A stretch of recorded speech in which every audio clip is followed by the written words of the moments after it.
Good morning, good morning, good morning.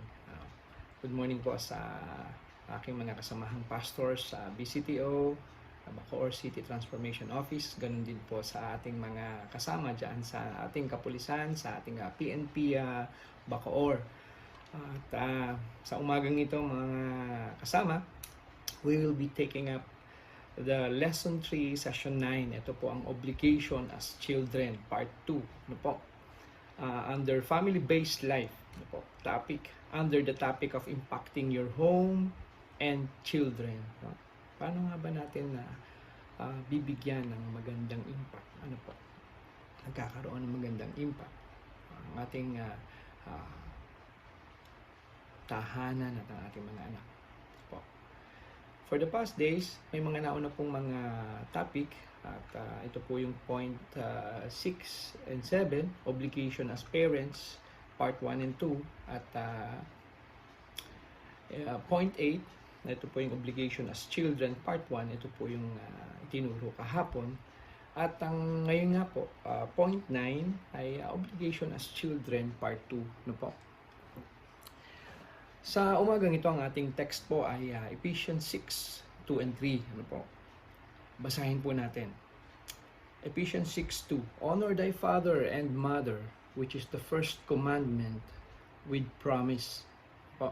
At ang Ephesians 6:3, that it may be well with thee, and thou mayest live long on the earth. Paano po natin i-relate itong mga text na ito sa ating present life? As parents, the ways and methods we discipline our children are the ways and method we learn when we are a child. Tama po ba? In our parents. Po. So, simulan po natin. Ano po ang ibig sabihin when we say, honor your father and your mother? Po. Meron po tayong gustong i-share dito. Po. Sabi dito, to honor our parents is not just merely obeying them. Hindi lang daw basta sumusunod. Kailangan obeying with the heart. Kailangan daw po, mayroong kasama yung puso natin. There should be willingness. Ano po? So, one thing as children to honor our parents is that we have to obey them willingly. We have to obey them with our heart. Ano po? Kasi alam niyo po, pwede naman tayong sumunod kahit hindi kasama yung puso natin. Ano po? And number 2, to honor our parents is to respectfully represent. No po? Respectfully represent our parents by doing what is right and respectable. No po? Even when there's no one looking or checking on us. No po? Ano ibig sabihin?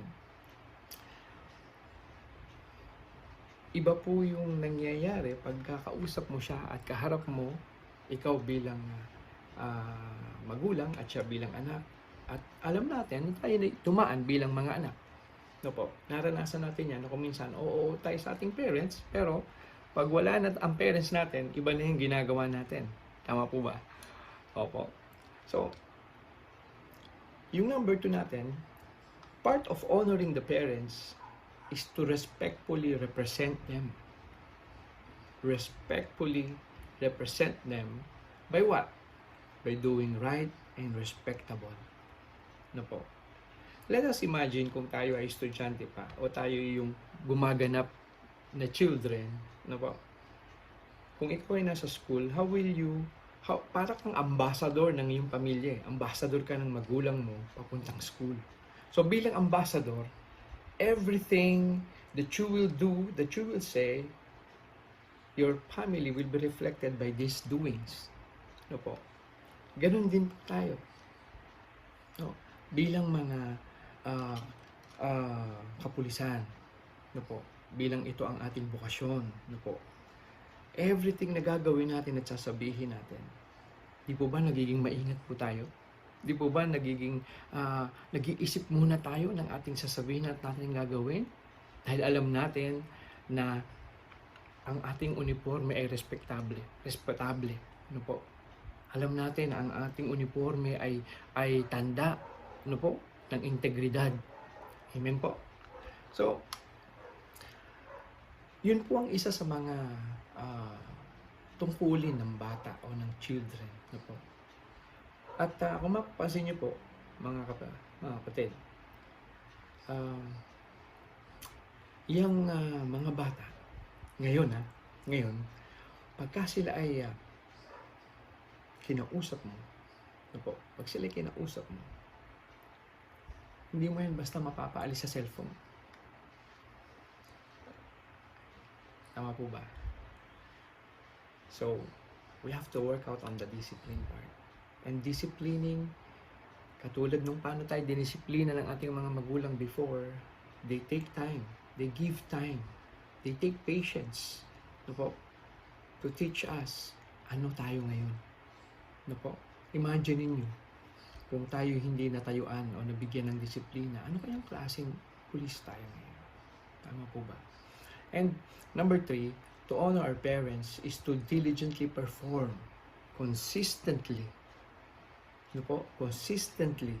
Be careful in our doings. So, mga kapatid, yan po yung ating basically role or obligations of the children to the parents. Ano po? Hindi lamang pagsunod o obedience, kundi there should be honoring. Ano po? Honoring to our parents. And honoring is, sa madaling salita, ito yung pagre-representa mo sa iyong magulang na kung saan hindi sila mapapahiya sa iyo. You give them honor. Ano po? Okay? At ano po yung Ephesians 6:3? Ito po yung reward. Po. That it may be well with thee and thou mayest live long on the earth. Be well and live long is the reward of good life. Ano po? In short, what do we mean by this? Our honoring today is our treasure tomorrow. Ulitin ko po. Our honoring today is our treasure tomorrow. Pag tayo ay natutong mag-honor today, na ipakita natin yan sa ating magulang, nasanay po tayo na tayo honorableng anak, okay? Malaki po ang role natin na tayo naman din po ay mag-train, mag-alaga ng mga bata na honorable din. At dahil tayo ay nagpaka, ano po, buting anak, tayo obedient, honorable children, alam natin yung paraan, ano po, kung paano maging mabait. Ano po. So, in summary, what principle or values as family we learn from here? Ano-ano po ba yung mga natutunan natin? First, honoring our parents. Second, honoring our parents is not conditional. Ano po? It is a command from God. Number 3, experience the reward of being honorable child, meaning fruitful, long life. Ano po? So, ito po yung gusto kong iwang challenge sa ating lahat. Ano po? This is our challenge as sons and daughters. Can we do one thing this week to honor our parents? Some of us may parents pa and some of us wala na. Pero I'm sure meron tayong mga ginagalang na mga uncle, mga lolo, mga lola. Ano po? Let's show them how to be honorable. Pakita po natin sa mga susunod na henerasyon paano maging honorableng anak. And we do this because this is just. We recite, ano po, tandaan po natin yung ating core values. Ano po ba yung ating core values? God-centered, service-oriented, family-based.